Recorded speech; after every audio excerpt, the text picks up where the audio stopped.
Moral Alphabet by Hilaire Belloc. A for Archibald.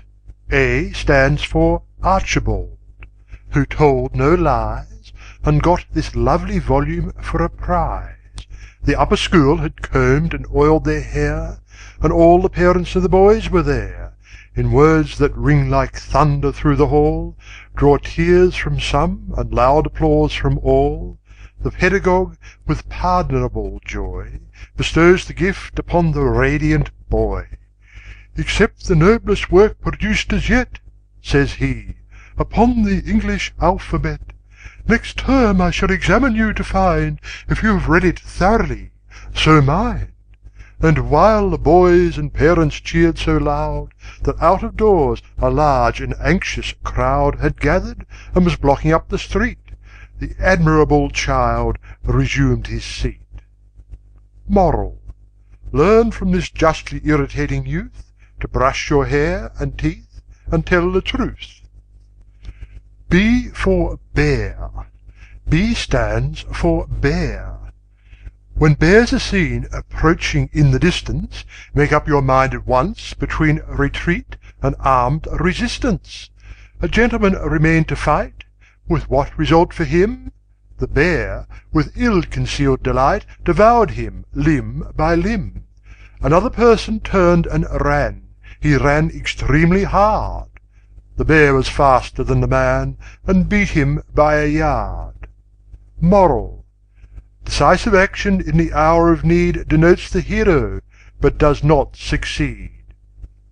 C for Cobra. C stands for Cobra. When the cobra bites an Indian judge, the judge spends restless nights. Moral: this creature, though disgusting and appalling, conveys no kind of moral worth recalling. D for Dreadful. The dreadful Dinotherium, he will have to do his best for D. The early world observed with awe his back, indented like a saw. His look was gay, his voice was strong, his tail was neither short nor long, his trunk, or elongated nose, was not so large as some suppose. His teeth, as all the world allows, were graminivorous, like a cow's. He therefore would have wished to pass long peaceful nights upon the grass, but being mad, the brute preferred to roost in branches like a bird. We have good reason to suppose he did so from his claw-like toes. A creature heavier than a whale, you see at once, could hardly fail to suffer badly when he slid and tumbled, as he always did. His fossil, therefore, comes to light all broken up, and serve him right. Moral: if you are born to walk the ground, remain there, do not fool around. E for Egg. E stands for Egg. Moral: the moral of this verse is applicable to the young. Be terse. F for Family. F for a family. Taking a walk in Arcadia Terrace, no doubt. The parents indulge in intelligent talk, while the children they gambol about. At 6:15 they return to their tea, of a kind that would hardly be tempting to me, though my appetite passes belief. There is jam, ginger beer, buttered toast, marmalade, with a cold leg of mutton and warm lemonade, and a large pigeon pie very skilfully made to consist almost wholly of beef. Moral: a respectable family taking the air is a subject on which I could dwell. It contains all the morals that ever there were, and it sets an example as well. G for Gnu.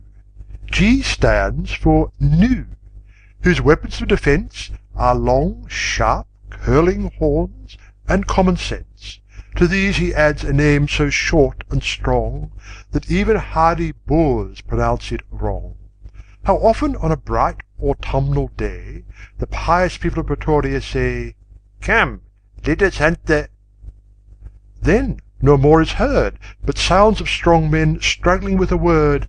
Meanwhile the distant Gnu, with grateful eyes observes his opportunity, and flies. Moral. Child, if you have a rummy kind of name, remember to be thankful for the same.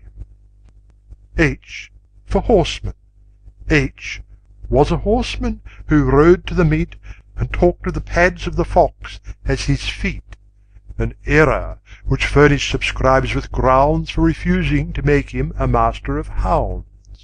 He gave way thereupon to so fearful a rage that he sold up his stable and went on the stage, and had all the success that a man could desire in creating a part of the Old English Squire. Moral. In the learned professions a person should know the advantage of having 2 strings to his bow. I for Indian. I, the poor Indian, justly called the poor. He has to eat his dinner off the floor. Moral. The moral these delightful lines afford is, living cheaply is its own reward. J for James. J stands for James, who thought it immaterial to pay his taxes, local or imperial. In vain the mother wept, the wife implored. James only yawned, as though a trifle bored. The tax collector called again, but he was met with persiflage and repartee. When James was hauled before the learned judge, who lectured him, he loudly whispered, "Fudge!" The judge was startled from his usual calm. He struck the desk before him with his palm, and roared in tones to make the boldest quail, "J stands for James. It also stands for jail." And therefore, on a dark and dreadful day, policemen came and took him all away. Moral. The fate of James is typical, and shows how little mercy people can expect who will not pay their taxes, saving those to which they conscientiously object. K for Klondike. K for the Klondike, a country of gold, where the winters are often excessively cold, where the lawn every morning is covered with rime, and skating continues for years at a time. Do you think that a climate can conquer the grit of the sons of the West? Not a bit, not a bit. When the weather looks nippy, the bold pioneers put on 2 pairs of stockings and cover their ears, and roam through the drear Hyperborean dales with a vast apparatus of buckets and pails, or wander through wild Hyperborean glades with hoes, hammers, pickaxes, matlocks, and spades. There are some who give rise to exuberant mirth by turning up nothing but bushels of earth, while those who have little cause excellent fun by attempting to pilfer from those who have none. At times the reward they will get for their pains is to strike very tempting auriferous veins, or a shaft being sunk for some miles in the ground, not infrequently nuggets of value are found. They bring us the gold when their labours are ended, and we, after thanking them prettily, spend it. Moral. Just you work for humanity, never you mind if humanity seems to have left you behind. L for Lady. L was a lady, advancing in age, who drove in her carriage and 6, with a couple of footmen, a coachman, and a page, who were all of them regular bricks. If the coach ran away, or was smashed by a dray, or got into collisions and blocks, the page, with a courtesy rare for his years, would leap to the ground with inspiriting cheers, while a footman allayed her legitimate fears, and a coachman sat tight on his box. At night, as they met round an excellent meal, they would take it in turn to observe, "What a lady indeed! What a presence to feel! What a woman to worship and serve!" But perhaps the most poignant of all their delights was to stand in a rapturous dream when she spoke to them kindly on Saturday nights, and said, "They deserved her esteem." Moral. Now observe the reward of these dutiful lives. At the end of their loyal career they each had a lodge at the end of the drives, and she left them 100 a year. Remember from this to be properly vexed when the newspaper editors say that "the type of society shown in the text is rapidly passing away." M for millionaire. M was a millionaire who sat at table and ate like this as long as he was able. At 12:30 the waiters turned him out. He lived impoverished and died of gout. Moral: disgusting exhibition. Have a care when, later on, you are a millionaire, to rise from table feeling you could still take something more and not be really ill. N for Ned. N stands for Ned, Maria's younger brother, who, walking one way, chose to gaze the other, in Blandford Square, a crowded part of town. Two people on a tandem knocked him down, whereat a motor car with warning shout ran on top and turned him inside out. The damages that he obtained from these maintained him all his life in cultured ease. Moral: the law protects you. Go your gentle way. The other man has always got to pay. O for Oxford. O stands for Oxford. Hail, salubrious seat of learning, academical retreat, home of my middle age, malarial spot, which people call medieval, though it's not. The marshes in the neighbourhood can vie with Cambridge, but the town itself is dry, and serves to make a kind of fold or pen wherein to herd a lot of learned men. Were I to write but half of what they know, it would exhaust the space reserved for O. And as my book must not be over big, I turn at once to P, which stands for pig. Moral: be taught by this to speak with moderation of places where, with decent application, one gets a good sound middle-class education. P for pig. P stands for pig, as I remarked before, a second cousin to the huge wild boar, but pigs are civilized, while huge wild boars live savagely at random out of doors, and in their coarse contempt for dainty foods subsist on truffles which they find in woods. Not so the cultivated pig, who feels the need of several courses at his meals, but wrongly thinks it does not matter whether he takes them one by one or all together. Hence pigs devour, from lack of self-respect, what epicures would certainly reject. Moral: learn from the pig to take whatever fate or elder persons heap upon your plate. Q for quinine.